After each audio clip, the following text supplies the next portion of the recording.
여러분은 사람을 볼 때 좋은 사람인지 나쁜 사람인지 정확히 구별할 수 있나요?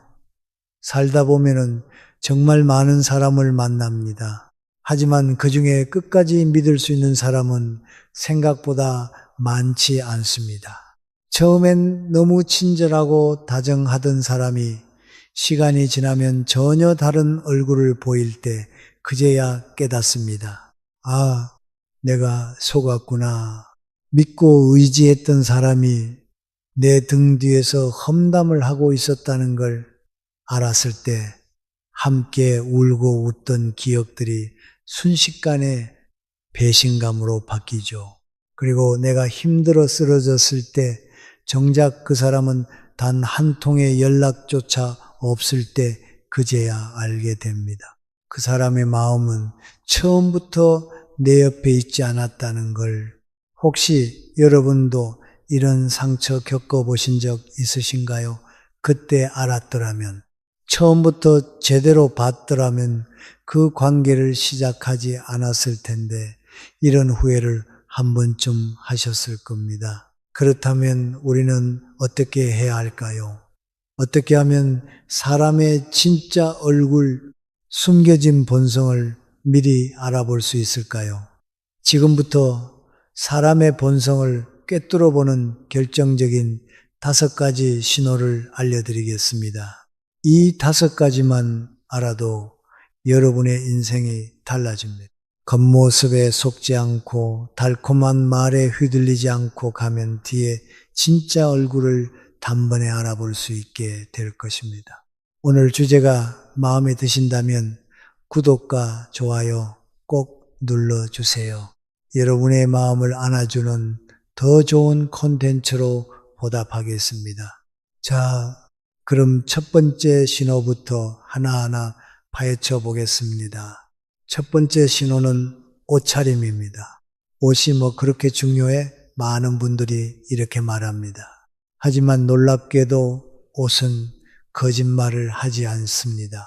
겉모습을 꾸미든 안 꾸미든 사람은 결국 자신을 드러내는 방식으로 옷을 입습니다. 무심코 고른 한 벌이 그 사람의 성격, 욕망, 심리 상태까지 다 보여주죠. 심리학자들은 이 현상을 enclosed cognition, 즉 입는 옷이 사고방식을 바꾼다고 부릅니다. 미국 노스웨스턴 대학교의 애덤 갈린스키 박사 연구팀은 실험 참가자들에게 같은 흰 가운을 입히되 한쪽에는 이건 의사 가운이다, 다른 쪽에는 이건 화가의 가운이다 라고 알려줬습니다.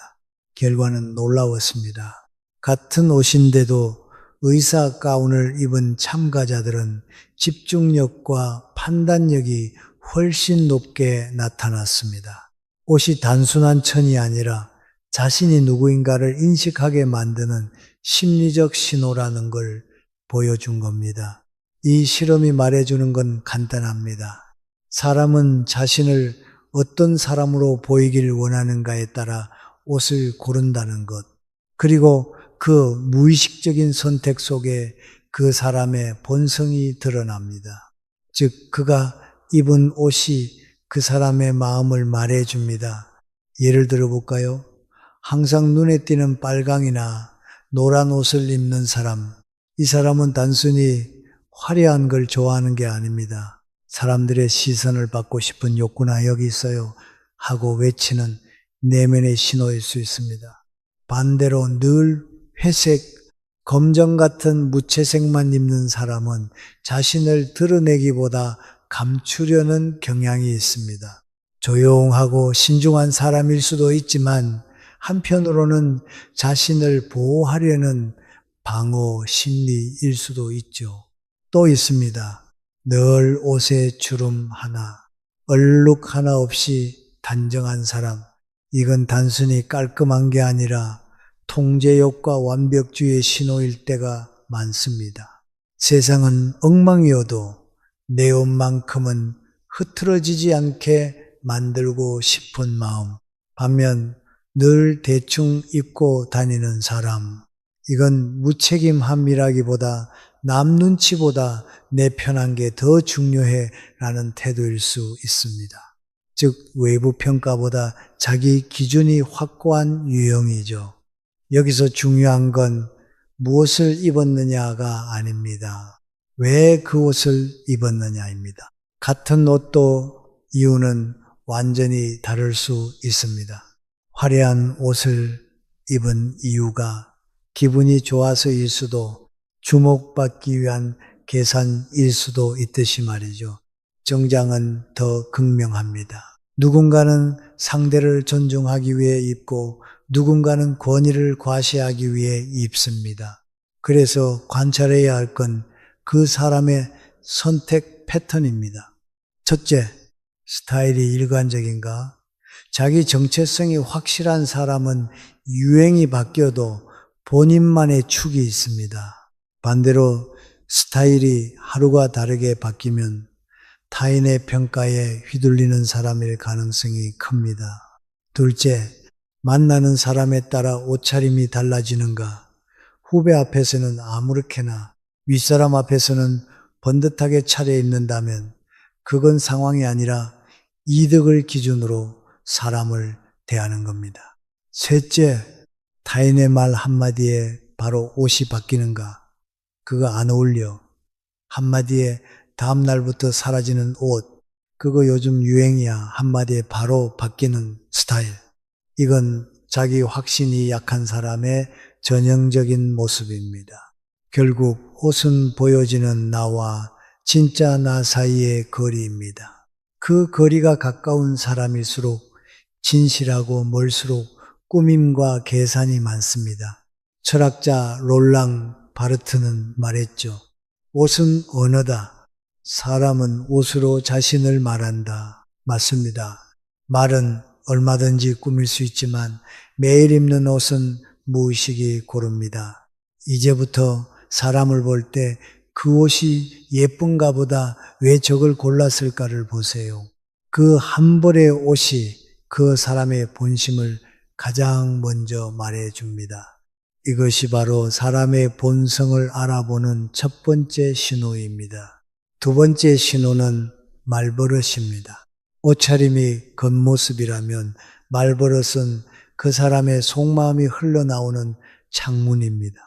우리는 이렇게 말하죠. 말 한마디에 천냥 빚도 갚는다. 말이 씨가 된다. 그런데 이건 단순한 속담이 아닙니다. 심리학적으로 증명된 과학적 사실입니다. 미국 하버드 대학교 심리학과 연구팀은 10년 동안 수천 명의 대화를 분석했습니다. 그 결과는 충격적이었습니다.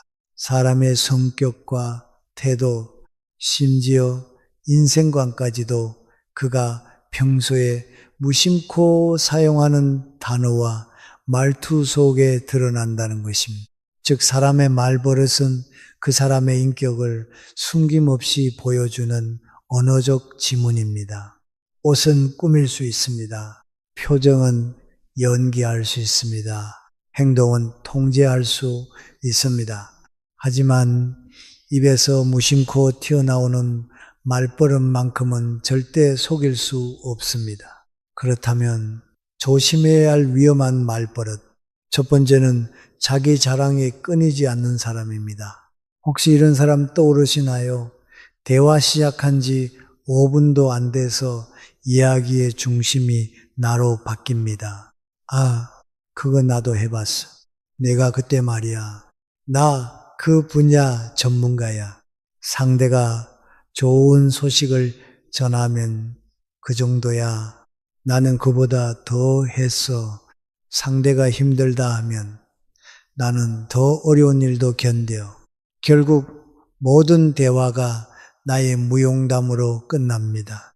사회심리학자 마크 레어리 박사는 30년 동안 이런 사람들을 추적했습니다. 그가 내린 결론은 단 하나였습니다. 자기 자랑이 많은 사람일수록 속은 불안하고 자신감이 부족하다. 진짜 강한 사람은 자랑하지 않습니다. 굳이 말하지 않아도 그 사람의 존재가 이미 말하고 있기 때문입니다. 하버드 대학교의 또 다른 실험도 흥미롭습니다. 참가자들에게 다른 사람들과 자유롭게 대화하라고 지시한 뒤 그 대화를 녹음했습니다.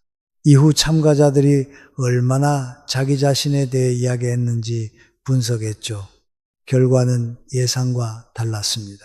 자기 이야기를 많이 한 사람일수록 도파민 분비 영역인 뇌의 쾌락, 중추가 강하게 활성화된 것입니다.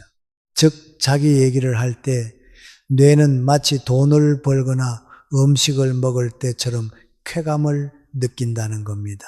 그래서 이런 사람은 자기 이야기 중독자입니다. 당신의 이야기를 듣는 척하지만 사실은 다음에 무슨 말을 할지 계산하고 있습니다. 처음엔 유능해 보입니다. 자신감 있고 리더십 있어 보이죠.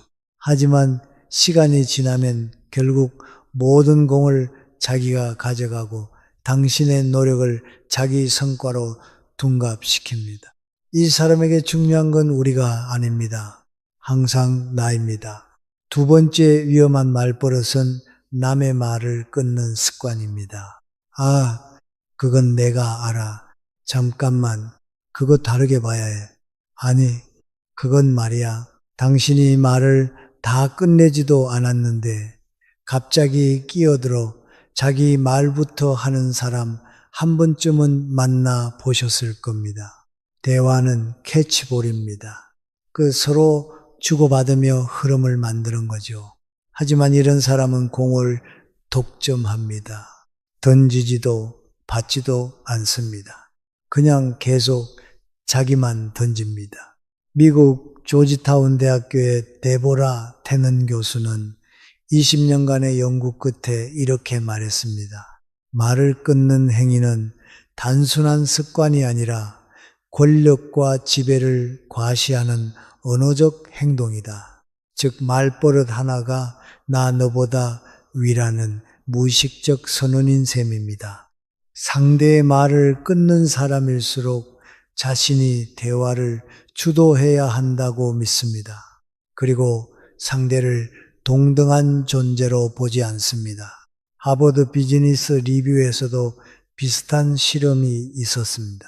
팀 회의에서 누가 몇 번 말을 끊는지 기록했더니 놀랍게도 직급이 높을수록 그리고 자기 중심적 성향이 강할수록 타인의 말을 자주 끊는 경향이 나타났습니다.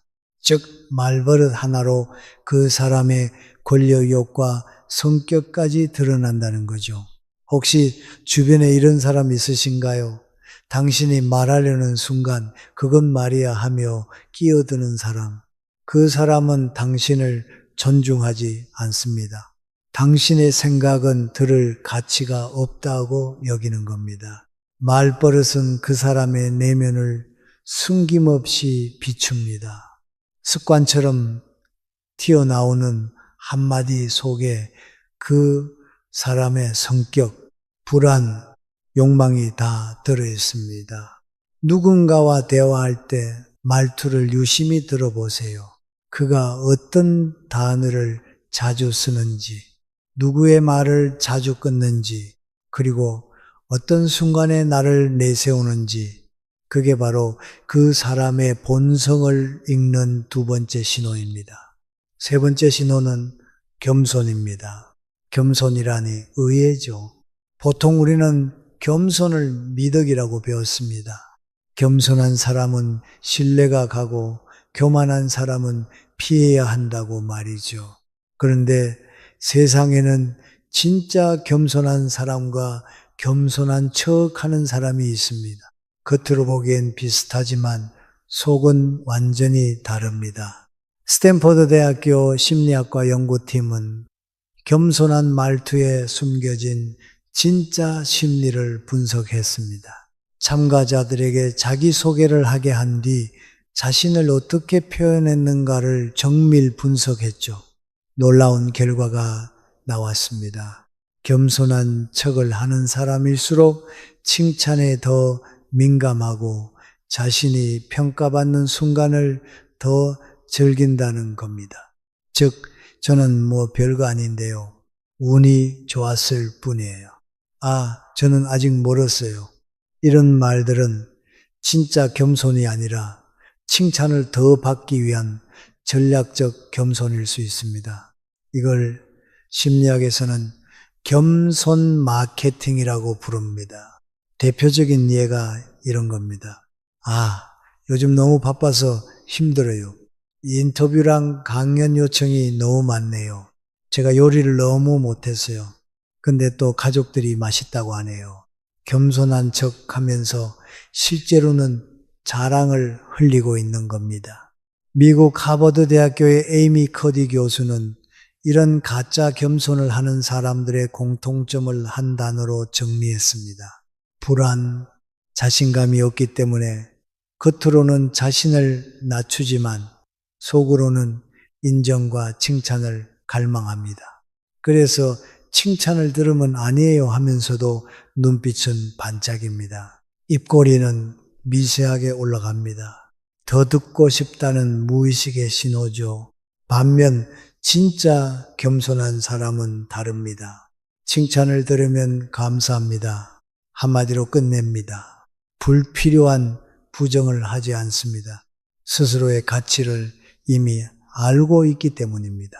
진짜 겸손은 자신을 깎아내리는 말이 아니라 상대를 존중하는 태도에서 나옵니다. 영국 옥스퍼드 대학교의 행동경제학 실험에서도 비슷한 결과가 나왔습니다.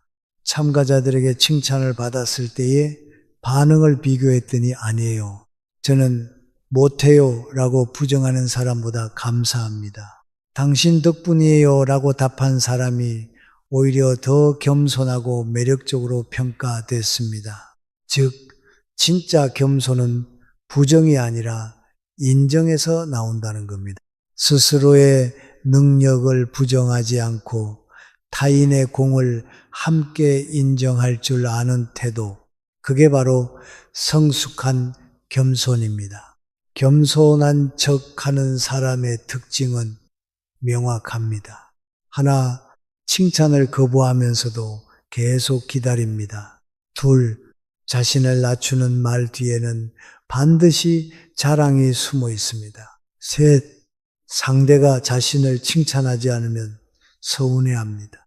넷, 겸손을 이용해 분위기를 통제하려 합니다. 이들은 겸손이 아니라 조종을 합니다. 상대의 반응을 유도하고 칭찬을 스스로 끌어내려 합니다. 진짜 겸손은 조용합니다. 티내지 않습니다. 칭찬이 없어도 흔들리지 않습니다. 가짜 겸손은 시끄럽습니다. 부정 속에 욕망이 숨어 있습니다. 자신을 낮추는 척하며 속으로는 더 높이 보이길 원합니다. 철학자 쇼펜하우어는 이렇게 말했습니다. 겸손은 위대한 사람의 의무다. 진짜 겸손은 자기 자신을 정확히 아는 사람에게서 나옵니다. 그래서 자신을 낮출 수도 있고 다른 사람을 높일 수도 있는 겁니다. 가짜 겸손은 자기 자신을 모르는 사람에게서 나옵니다. 그래서 남의 칭찬에 흔들리고 평가에 목매게 되는 겁니다. 이제부터 사람을 볼 때 겉으로만 겸손한 사람에게 속지 마세요. 저는 별거 아니에요. 그 말 뒤에 숨은 의도를 보세요. 그 말이 정말 자기 절제의 표현인지 아니면 칭찬을 더 받고 싶다는 유혹의 언어인지. 진짜 겸손은 말이 적고 가짜 겸손은 말이 깁니다. 진짜 겸손은 담담하고 가짜 겸손은 연극적입니다. 그 차이를 구별할 줄 아는 순간 당신은 사람의 본심을 꿰뚫어 보는 눈을 갖게 됩니다. 이것이 사람의 본성을 알아보는 세 번째 신호입니다. 네 번째 신호는 시선입니다. 사람의 눈은 거짓말을 하지 않습니다. 말은 얼마든지 꾸밀 수 있어도 눈빛만큼은 속일 수 없습니다. 혹시 이런 경험 있으신가요? 분명 웃고 있는데 그 웃음이 이상하게 불편하게 느껴지는 사람. 말은 친절한데 눈빛은 차갑고 계산적인 사람. 이상하게 눈이 마주치면 등골이 서늘해지는 그런 느낌. 그건 단순한 느낌이 아닙니다. 뇌가 이미 그 사람이 진짜 감정을 포착한 겁니다. 미국 프린스턴 대학교 심리학 연구팀은 사람들이 타인의 눈을 볼 때 0.1초 만에 신뢰 여부를 판단한다는 걸 밝혔습니다. 불과 0.1초 말 한마디 나오기도 전에 우리의 뇌는 상대의 눈빛을 보고 이 사람 믿을 만한가를 이미 결정하고 있습니다. 그럼 어떤 눈빛에서 사람의 본심이 드러날까요? 첫째, 눈을 피하는 사람. 이건 단순히 부끄러움의 문제가 아닙니다. 하버드 대학교의 사회인지 실험에 따르면 타인의 시선을 회피하는 사람은 자기 감정을 숨기려는 경향이 강했습니다. 특히 죄책감, 거짓, 불안을 느낄 때 무의식적으로 눈을 피합니다. 그래서 상대가 이야기를 하다가 갑자기 눈을 내리거나 시선을 돌린다면 그건 감정이 흔들리고 있다는 신호입니다. 둘째, 눈을 너무 오래 응시하는 사람. 눈을 피하는 것도 나쁘지만 계속 눈을 바라보는 건 좋은 거 아니야. 그렇게 생각하기 쉽지만 아닙니다. 스페인 마드리드 대학교의 행동심리 실험에서 시선을 과하게 유지하는 사람은 상대에게 심리적 압박감을 주려는 경향이 있었습니다. 즉, 눈으로 지배하려는 사람. 이런 사람은 대화 중에도 시선을 무기처럼 사용합니다. 상대를 불안하게 만들고 우위에 있다는 인상을 심어줍니다. 셋째, 웃고 있는데 눈이 웃지 않는 사람. 이건 심리학에서 뒤샌드 미소라고 부릅니다. 진짜 웃음은 입꼬리뿐 아니라 눈 주변 근육까지 함께 움직입니다. 하지만 가짜 웃음은 다릅니다. 입만 웃고 눈은 그대로입니다. 즉, 표정은 친절하지만 감정은 따로인 사람. 이런 사람은 감정을 감추거나 조종하는데 능숙한 유형입니다. 흥미로운 실험도 있습니다. 캘리포니아 대학교의 연구진은 피험자들에게 정직하게 대답하라는 조건과 거짓말을 해도 된다는 조건을 각각 주었습니다. 그 후 미세 표정 분석 장비로 관찰한 결과 거짓말을 할 때 사람들의 눈동자가 미세하게 흔들리고 눈 깜빡임 횟수가 증가했습니다. 눈은 신체 중에서도 가장 즉각적으로 감정에 반응하는 부위이기 때문입니다. 즉, 입은 거짓말을 할 수 있어도 눈은 순간적으로 진실을 고백합니다. 그렇다면 실전에서 사람의 눈을 어떻게 읽을 수 있을까요? 대화 중 시선을 자주 피하는가, 감정적으로 불안하거나 무언가 숨기고 있을 가능성, 눈을 과하게 응시하는가, 권력욕이 강하거나 상대를 통제하려는 심리, 눈이 웃지 않는가, 진심 없는 친절, 계산된 관계일 확률, 눈빛에는 의도가 없습니다. 그냥 본능입니다. 그래서 더 진실합니다. 쇼펜하우어는 이렇게 말했습니다. 말은 생각을 숨기지만 눈은 영혼을 드러낸다. 사람을 볼 때 말보다 눈을 먼저 보세요. 그 사람이 어떤 마음으로 당신을 대하는지 그 눈빛 하나면 충분합니다. 다섯 번째 신호는 권력을 쥐었을 때 변하는가입니다. 사람의 본성은 평범할 때보다 힘을 가졌을 때 가장 적나라하게 드러납니다. 권력은 거짓말을 하지 않습니다. 권력은 가면을 벗깁니다.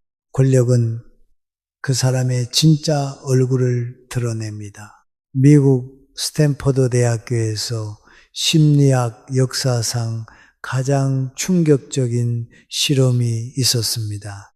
바로 스탠퍼드 감옥 실험. 심리학자 필립 짐바르도 교수는 평범한 대학생들을 모집했습니다.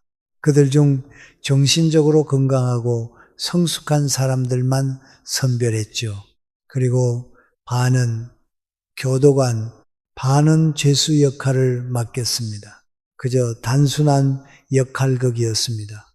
단 2주간의 실험, 하지만 단 6일 만에 실험은 중단됐습니다. 왜였을까요? 교도관 역할을 맡은 학생들이 조금씩 변하기 시작했습니다.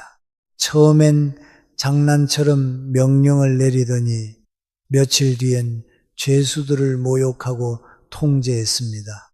폭언이 나오고 심지어 폭행까지 일어났습니다. 평범하던 대학생들이 단 몇 시간 만에 권력에 취한 겁니다. 조금의 힘만 주었을 뿐인데 그들의 말투가 달라지고 눈빛이 달라지고 인간성이 완전히 바뀌어 버린 것입니다. 짐바르도 교수는 실험을 멈추며 이렇게 말했습니다.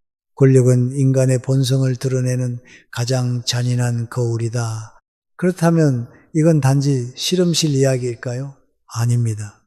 우리 일상에서도 똑같이 벌어집니다.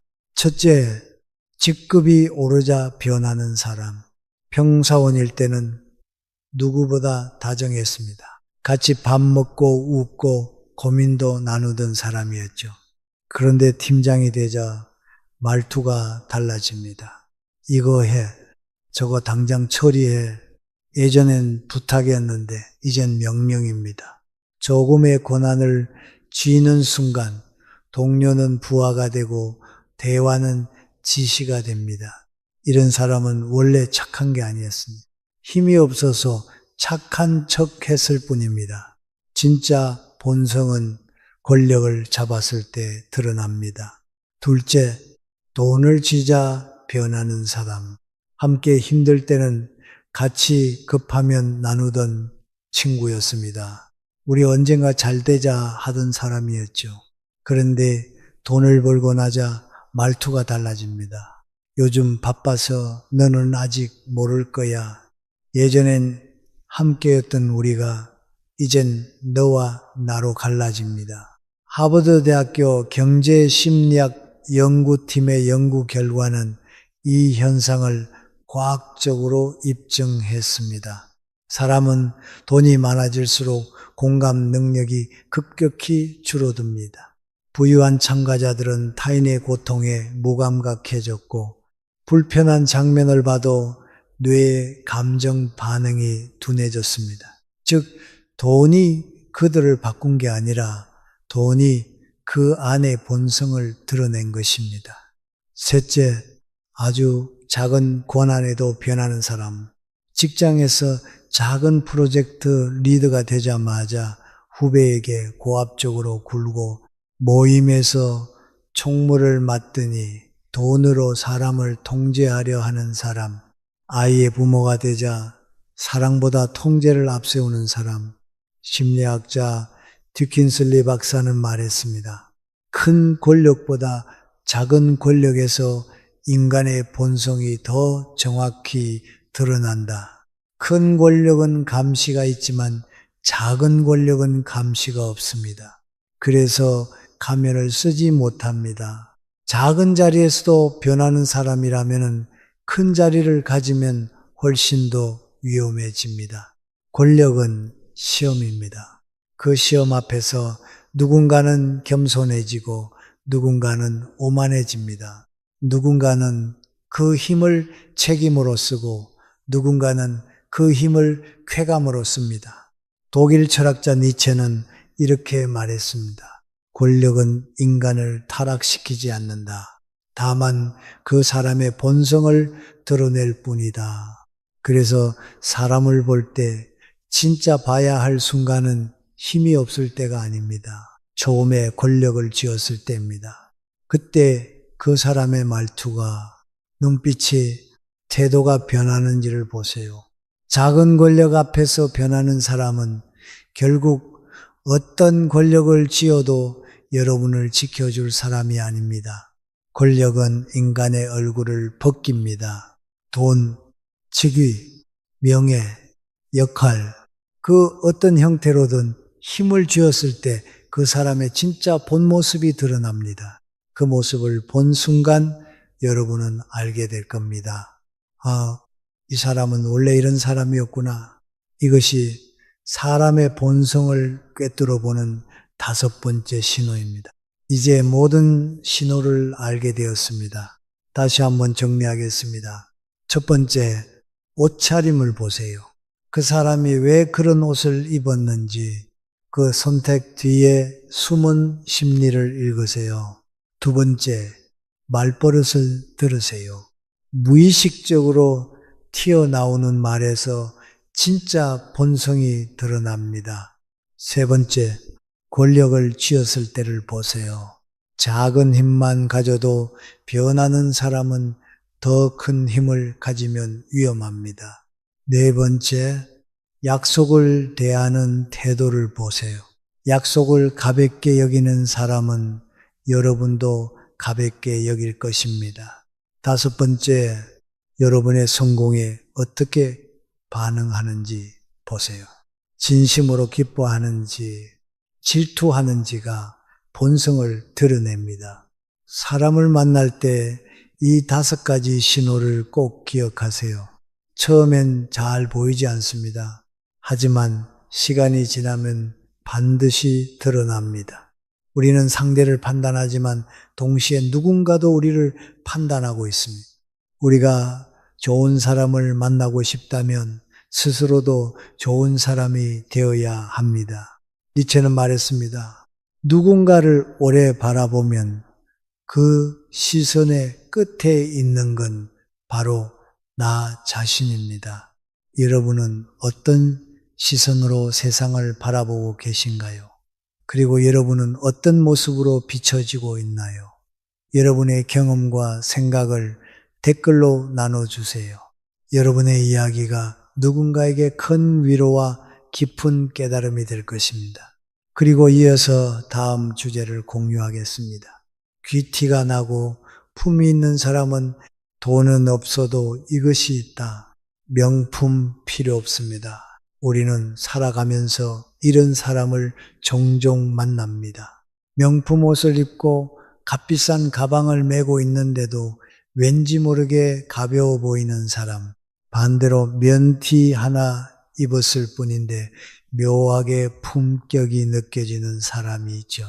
왜 이런 차이가 생길까요?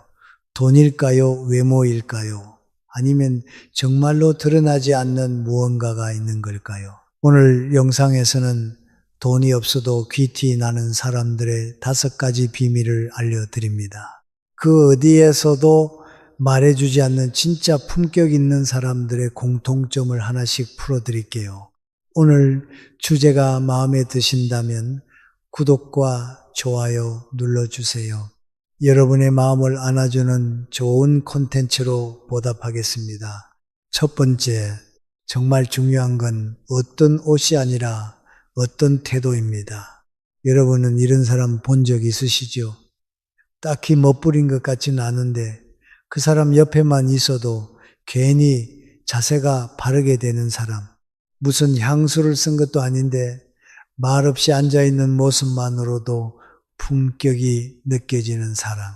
그게 바로 진짜 귀티입니다. 명품을 걸쳐서 나는 게 아니라 살아온 태도에서 자연스럽게 스며 나오는 향기. 반대로 온몸의 명품을 휘감고 크게 웃고 유쾌한 척 하는데도 이상하게 산티가 느껴지는 사람도 있지 않나요? 왜 이런 차이가 생길까요? 귀티는 겉이 아니라 축적된 태도에서 나옵니다. 그 사람의 눈빛, 말투, 앉는 자세, 손의 움직임, 말의 속도까지 말하지 않아도 드러나는 그 사람의 결이 귀티를 결정합니다. 미국 심리학자 알렉스 박사의 실험에 따르면 첫 인상에서 느끼는 인상의 60% 이상이 말의 내용이 아니라 비언어적 태도에서 결정된다고 합니다. 즉, 귀티는 말이 아니라 말하기 전부터 이미 드러나는 겁니다. 귀티 있는 사람은요, 말을 끊지 않고 끝까지 마무리합니다. 그러니까 뭐 아시잖아요. 이런 식으로 흐리는 게 아니라 저는 이렇게 생각해요. 그 부분은 조심스럽게 받아들였습니다.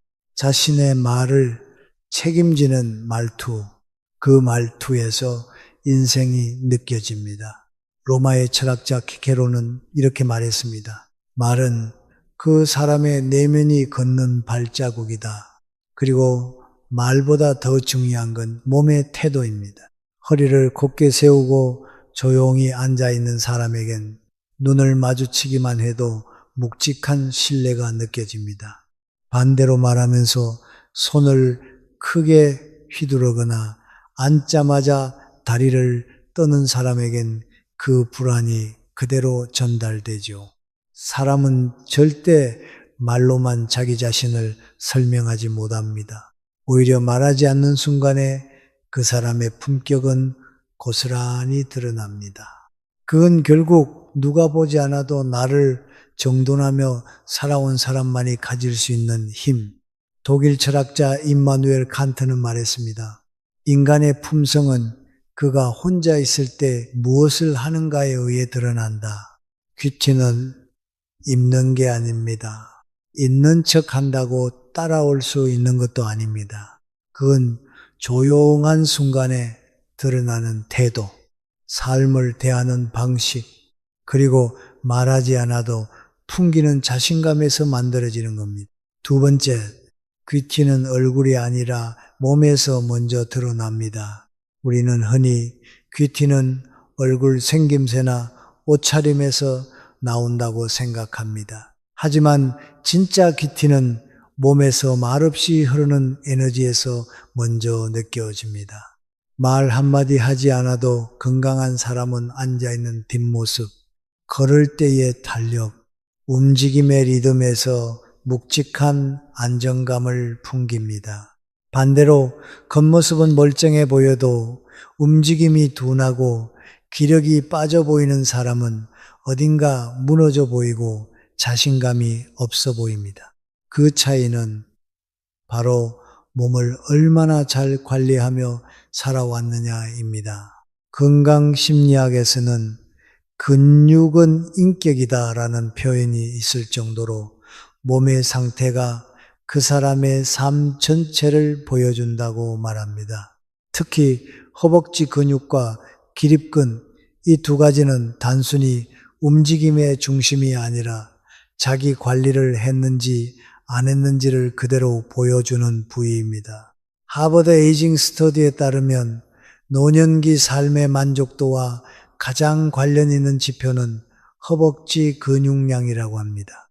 허벅지가 단단한 사람일수록 움직임이 안정적이고 그 안정감이 곧 신뢰와 품격으로 전달된다는 거죠.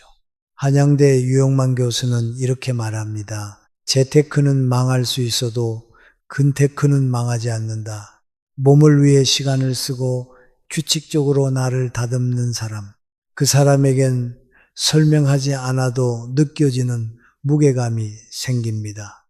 예를 들어 어떤 사람이 들어올 때 조용히 가볍게 걷는데도 시선이 가는 경우 그건 그 사람이 좋은 운동화를 신었기 때문이 아니라 몸의 중심이 잘 잡혀 있기 때문입니다. 그 중심감이 그 사람을 단단하게 있어 보이게 만듭니다.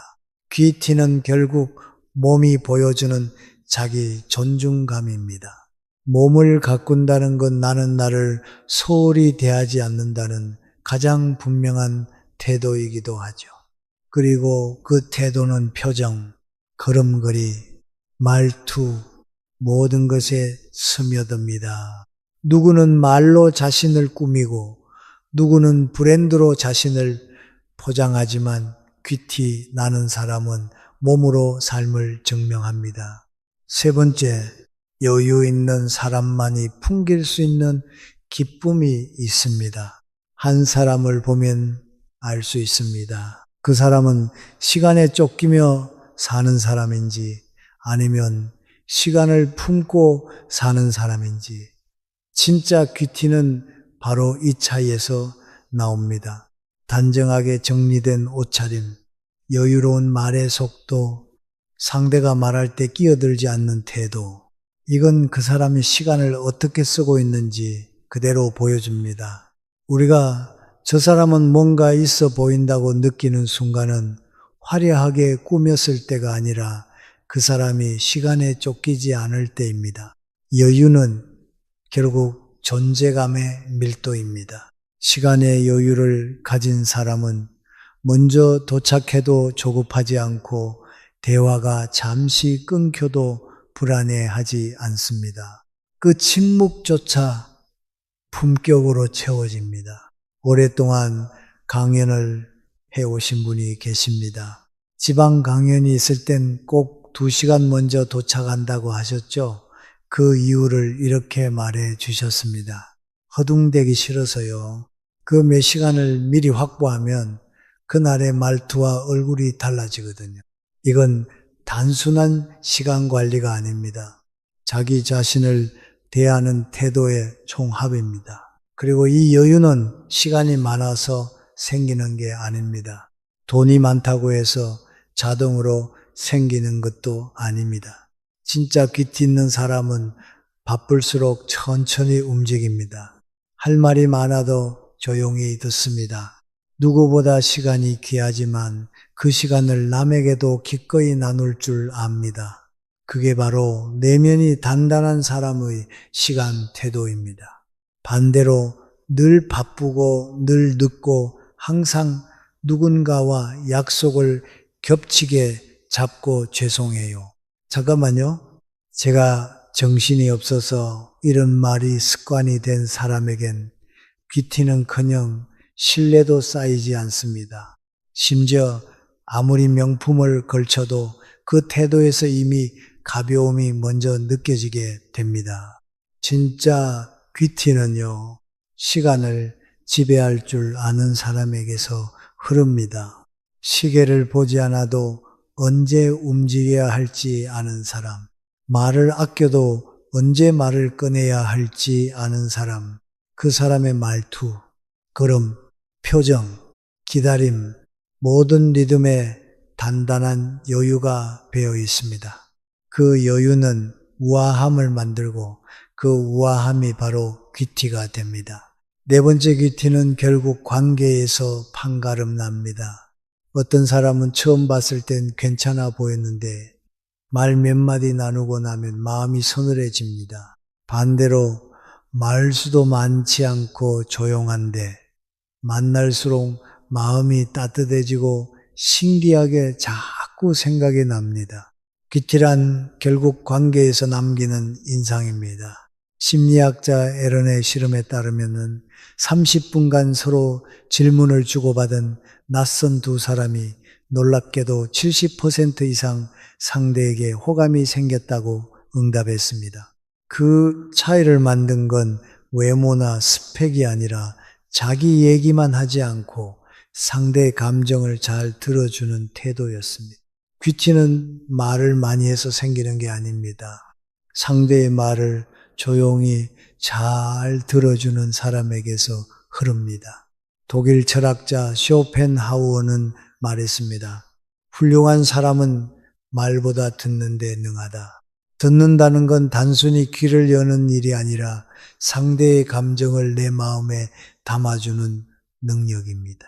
반면 귀티 없는 사람은 관계 안에서 끊임없이 자기 얘기, 자기의 불만, 자기의 기준을 이야기합니다. 겉으로는 예의 바르지만 상대가 말할 틈도 감정을 머무를 시간도 주지 않죠. 이런 사람 앞에선 아무리 예쁘게 말하려 해도 내 말이 초라해지고 나까지 작아지는 느낌을 받게 됩니다. 진짜 귀티 있는 사람은 상대가 말할 때 자신의 차례를 기다리는 게 아니라 그 마음의 흐름을 따라갑니다. 공감은 기술이 아니라 태도입니다. 그건 내가 중심에 있지 않다는 의미입니다. 에리 브롬은 사랑의 기술에서 이렇게 썼습니다. 성숙한 사람은 타인을 소유하려 하지 않고 그 존재가 스스로 피어나도록 돌본다. 귀티는 이런 관계에서만 만들어집니다.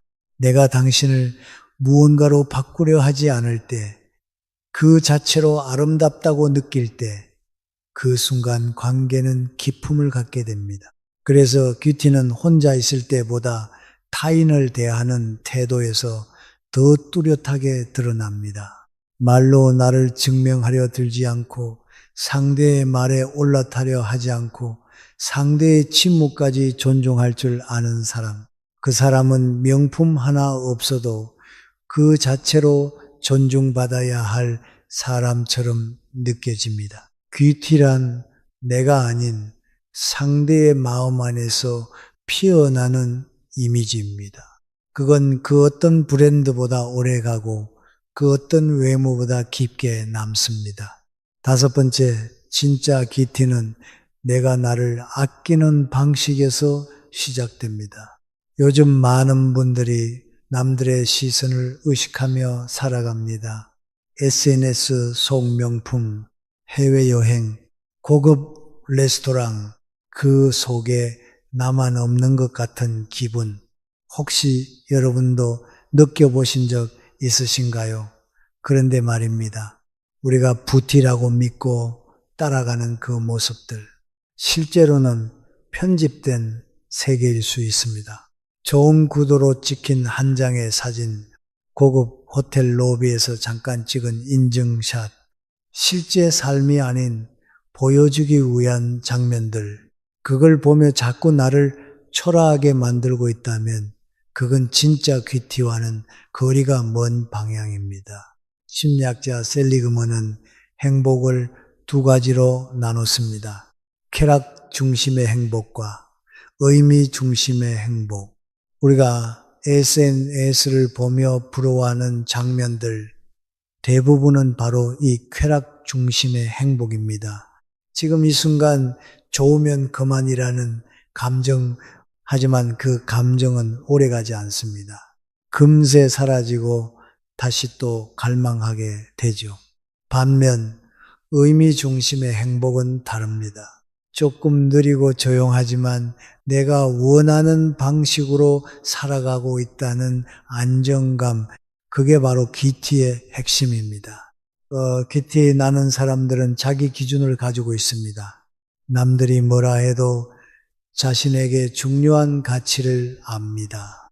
무엇을 위해 시간을 쓸지, 어디에 돈을 쓸지, 어떤 감정을 품을지 스스로 선택하고 책임지는 삶. 그런 사람에게선 겉으로 보이지 않아도 단단한 빛이 납니다. 독일 철학자 니체는 말했습니다. 다른 누구보다 먼저 스스로에게 존중받을 수 있어야 한다. 진짜 귀티는 남이 나를 부러워하는 게 아니라 내가 나를 존중하는 마음에서 시작됩니다. 우리가 종종 하는 착각 중 하나가 돈이 많으면 귀티가 난다는 겁니다. 하지만 생각해보면 돈이 많은 사람 중에도 무례하고 촌스럽고 시끄러운 사람은 많습니다. 반대로 가진 것이 많지 않아도 마음을 쓰는 방식, 시간을 아끼는 태도, 그리고 삶을 대하는 철학에서 이 사람은 자기 삶을 잘 갖고 온 사람이구나 하고 느껴질 때가 있습니다. 그게 바로 귀티입니다. 귀티는 결국 누가 나를 어떻게 보는지가 아니라 내가 나를 어떻게 대하고 있는가에서 피어납니다. 자기 기준으로 하루를 설계하고 감정을 스스로 돌보고 다른 사람과 비교하지 않고 내 삶의 중심을 지켜내는 사람. 그 사람은 명품 하나 없어도 자연스럽게 귀티가 납니다. 혹시 지금도 나는 뭐 하나 제대로 가진 게 없다고 느끼고 계시다면 이 말을 꼭 전하고 싶습니다. 지금 내가 살고 싶은 방식으로 조금이라도 살아가고 있다면 여러분에겐 이미 귀티가 흐르고 있는 겁니다. 그런데 여러분, 여기서 한 가지 꼭 짚고 넘어가야 할 것이 있습니다. 바로 귀티와 부티는 전혀 다르다는 점입니다. 우리는 종종 이렇게 말하죠. 우와, 저 사람 귀티 난다. 하지만 자세히 보면 그건 진짜 귀티가 아니라 그냥 부티일 가능성이 많습니다. 부티는 말 그대로 부자처럼 보이려는 티입니다.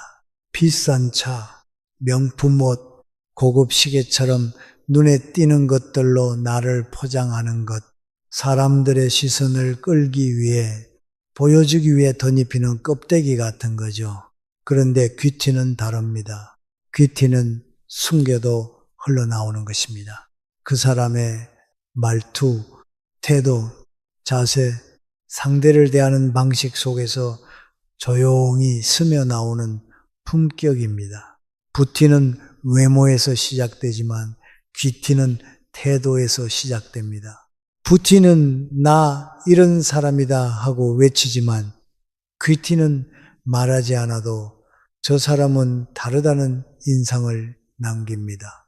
부티는 돈이 많으면 누구든 가질 수 있지만 귀티는 아무나 가질 수 없습니다. 돈이 없더라도 스스로를 아끼고 말투를 정돈하며 시간을 예의 있게 쓰는 사람에게 그 단단한 향기처럼 피어나는 게 귀티입니다. 또 하나 중요한 차이. 붙이는 시간이 지나면 퇴색되지만 귀티는 시간이 쌓일수록 깊어집니다. 나이 들수록 브랜드 하나로는 결코 채워지지 않는 그 깊이. 그건 부티가 아니라 살아온 시간 속에 남는 태도와 품격의 기록입니다. 누군가는 부티를 자랑합니다. 하지만 사람들은 귀티에 끌립니다. 귀티 있는 사람은 우와, 저 옷 어디서 샀을까? 보다 저 사람처럼 나도 나이 들고 싶다는 생각을 들게 만듭니다. 혹시 지금까지 부티를 귀티로 착각하며 무리하게 나를 꾸며왔던 건 아니셨나요? 이제는 방향을 바꿔야 할 때입니다. 부티는 보여주기 위한 삶이고 귀티는 나를 정돈하는 삶입니다. 그럼 우리도 귀티를 만들 수 있을까요? 어떻게 시작하면 좋을까요? 그 해답이 될 오늘부터 할 수 있는 실천 팁 3가지 지금 바로 시작합니다. 첫 번째, 하루에 단 10분 말투를 정돈하는 시간 가져보기. 앞서 말씀드렸죠. 귀티는 말에서 흐릅니다. 하지만 여기서 말하는 말은 화려한 어휘나 어려운 표현이 아닙니다. 그 사람의 기본 말투, 다시 말해 감정이 올라올 때 습관처럼 튀어나오는 말들이 그 사람의 내면을 고스란히 보여줍니다. 가령 이런 말, 여러분도 자주 듣거나 쓰셨을 겁니다. 몰라요. 알아서 하세요. 아, 진짜 왜래요? 그게 뭐 대단한 건가요? 됐고요. 이 말들은 대부분 화가 섞였거나 책임을 피하려는 느낌 혹은 상대를 밀어내는 인상을 줍니다. 특히 중장년층에서 자주 나오는 됐고요. 그게 뭐 어쨌다고요. 같은 말은 어느새 나도 모르게 상대를 방어적이게 만들고 대화의 품격을 떨어뜨립니다. 그렇다면 이 말들을 어떻게 바꿔야 내 감정을 해치지 않으면서도 상대를 불쾌하게 하지 않고 오히려 단단한 인상을 줄 수 있을까요? 예를 들어보겠습니다. 몰라요. 알아서 하세요 라는 말은 그 부분은 신중하게 결정하시는 게 좋을 것 같아요 라고 말하면 내 입장은 명확하게 전하면서도 상대의 판단을 존중해주는 인상을 줍니다. 그게 뭐 대단한 건가요? 라는 말은 그냥 툭 내뱉는 대신 저는 그렇게까지 중요하게 생각하진 않았는데 한번 다시 생각해 볼게요 라고 바꾸면 부드럽지만 분명한 태도가 됩니다.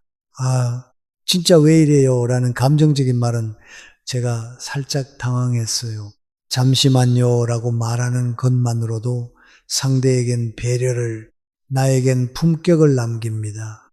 됐고요 라는 단절의 말은 이야기를 조금 정리해 볼게요 라고 하면 대화의 흐름을 끊지 않으면서도 내 입장을 조율할 수 있습니다. 심리학자들은 말합니다. 우리가 일상에서 무심코 쓰는 말들이 사람이 느끼는 이미지를 결정하는 데 큰 영향을 미친다고요. 그리고 로마의 철학자 키케로는 이렇게 말했습니다. 말은 그 사람의 내면이 걷는 발자국이다. 무슨 말을 하는지가 아니라 그 말을 어떤 톤으로, 어떤 태도로 하느냐가 그 사람의 인생을 말해주는 겁니다. 따라서 하루에 단 10분만이라도 내가 평소 자주 쓰는 말을 떠올려 보세요. 그리고 그 중에서도 짜증날 때, 당황할 때, 피곤할 때 나오는 말투를 한두 개씩만 바꿔보는 겁니다. 말투를 바꾸는 건 내 인생의 분위기를 바꾸는 시작입니다. 귀티는 말에서 흐릅니다. 그리고 말은 결국 마음의 상태가 언어로 흘러나온 것입니다. 정돈된 말에는 단정한 내면이 묻어납니다. 두 번째, 시간을 쓰는 방식이 곧 당신의 품격입니다. 귀티, 많은 사람들의 공통점이 하나 있습니다. 그들은 시간을 다르게 씁니다. 시간이 많아서가 아닙니다. 돈이 많아서도 아닙니다. 나는 내 시간에 책임진다는 태도가 몸에 배어 있는 겁니다. 혹시 이런 사람 보신 적 있으신가요? 약속 장소에 늘 5분, 10분 먼저 와 있고 도착해서도 허둥대지 않고 조용히 기다리는 사람. 그런 사람은 대화가 시작되기 전부터 상대에게 이미 안정감을 줍니다. 반대로 늘 급한 표정으로 숨차게 들어오며 죄송해요. 차가 막혀서 정신이 없네요. 이렇게 시작하는 사람은 아무리 명품을 입고 목소리를 크게 내도 이상하게 급하고 가벼운 인상이 남습니다. 귀티는 옷보다 움직임에서 먼저 흐릅니다. 그리고 그 움직임은 시간을 다루는 태도에서 나옵니다. 심리학자 필립 짐바르도는 저서시간 패러독스에서 사람의 시간 감각이 삶 전체에 영향을 미친다고 말했습니다. 특히 시간을 주도하는 사람일수록 타인에게 안정감을 준다고 했죠. 이건 실전에서도 증명됩니다. 강연, 미팅, 소개팅, 가족 모임, 모든 관계에서 늦지 않는 사람, 조급하지 않은 사람이 항상 더 품위 있게 기억됩니다. 시간을 정리한다는 건 내가 삶을 단정하게 쥐고 있다는 표시입니다. 그래서 오늘 제안드립니다. 하루에 단 15분이라도 예상보다 먼저 움직이는 연습을 해보세요. 약속이 오후 2시라면 1시 45분에는 도착해 보는 겁니다. 헐레벌떡 뛰어가는 삶 대신 도착해서 여유롭게 숨을 고르고 주변을 살피는 삶. 그 15분이 당신의 말투를 바꾸고 얼굴 표정을 바꾸고 그리고 무엇보다도 타인이 당신을 기억하는 방식까지 바꿔줍니다. 철학자 라로슈푸코는 말했습니다. 품격은 아무도 보지 않을 때 스스로를 다스리는 태도에서 시작된다. 시간은 누구에게나 똑같이 주어지지만 그 시간을 어떻게 쓰느냐는 전적으로 나의 선택입니다. 그리고 귀티는 바로 그 선택의 반복 속에서 태어납니다. 세 번째, 내 기준을 지키는 연습이 귀티를 만듭니다. 귀티, 나는 사람들은 묘하게 흔들리지 않습니다. 상대가 비싼 걸 자랑해도 주변에서 뭐가 유행이네 떠들어도 자기 자리를 지키는 힘이 있습니다. 왜일까요? 그들은 이미 알고 있습니다. 진짜 멋은 자기 기준을 아는 데서 시작된다는 걸. 반대로 기준이 없는 사람은 늘 흔들립니다. 나도 저거 사야 하나? 나만 너무 초라해 보이는 건 아닐까? 이 정도는 해야 나도 대접받겠지. 그렇게 흔들리다 보면 원하지 않는 사람들과 섞이게 되고 가지도 않을 장소에 불려다니고 하고 싶지 않은 말들을 하고 있게 됩니다.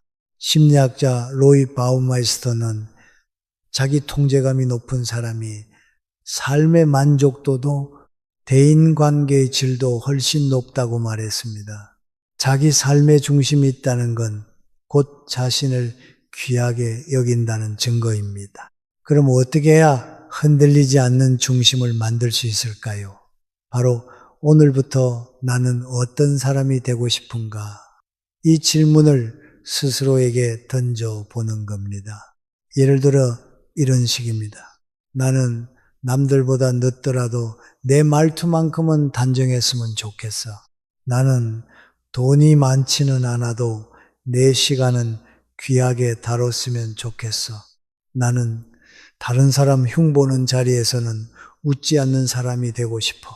이렇게 나만의 기준을 하나씩 정리하다 보면 말이 조용해지고 눈빛이 또렷해지고 결국 태도도 정돈되기 시작합니다. 그런 사람에게서는 화려하진 않아도 단단한 향기가 납니다. 니체는 말했습니다. 그 누구보다 먼저 스스로에게 존경받을 수 있어야 한다. 귀티는 남의 시선이 아닌 내 기준으로 나를 귀하게 여기는 사람에게서만 흐릅니다. 그리고 그 기준은 돈이 없어도 만들 수 있고 경력이 없어도 세울 수 있으며 당장 누가 알아주지 않아도 내 안에서 천천히 깊게 자라납니다. 지금 여러분은 그 기준을 만드는 중입니다. 그게 바로 귀티의 시작입니다. 지금까지 우리가 함께 나눈 5가지 이야기 어떻게 들으셨나요? 명품을 입지 않아도 큰 집에 살지 않아도 화려한 스펙 하나 없어도 그 사람의 말투, 태도, 몸의 중심 그리고 남을 대하는 방식에서 조용히 스며 나오는 진짜 귀티 그건 단 한순간에 만들어지는 게 아닙니다. 누구에게 잘 보이기 위해 급하게 꾸며낸 것도 아닙니다. 그건 오직 삶을 귀하게 여기는 사람에게만 피어나는 향기입니다. 그러니 여러분, 오늘부터 누가 나를 어떻게 보느냐보다 내가 나를 얼마나 정성껏 대하고 있는지 한 번 더 들여다봐 주세요. 말 한마디를 아끼는 습관, 하루 10분 나를 다듬는 시간, 흔들리지 않는 내 기준 하나, 이 작은 실천들이 쌓이면 어느 날 거울 앞에 내가 훨씬 더 단정하고 훨씬 더 당당해져 있을 겁니다. 그게 바로 돈이 없어도 명품이 없어도 누구나 가질 수 있는 삶의 품격, 귀티입니다. 그리고 언젠가 누군가 당신을 바라보며 이렇게 말할 겁니다. 저도 그 사람처럼 조용히 반짝이는 어른이 되고 싶어요. 오늘 영상을 보며 여러분은 어떤 생각이 드셨나요? 여러분의 경험과 생각을 댓글로 나눠주세요. 여러분의 이야기가 누군가에게 큰 위로와 깨달음이 될 것입니다. 오늘도 끝까지 시청해 주신 여러분께 깊은 감사를 드립니다. 오늘 영상이 도움이 되셨다면 소중한 분들께 공유해 주시고 구독과 좋아요로 저를 응원해 주세요. 여러분과의 소중한 연결이 저에게 큰 힘이 됩니다. 오늘도 행복한 하루 되세요.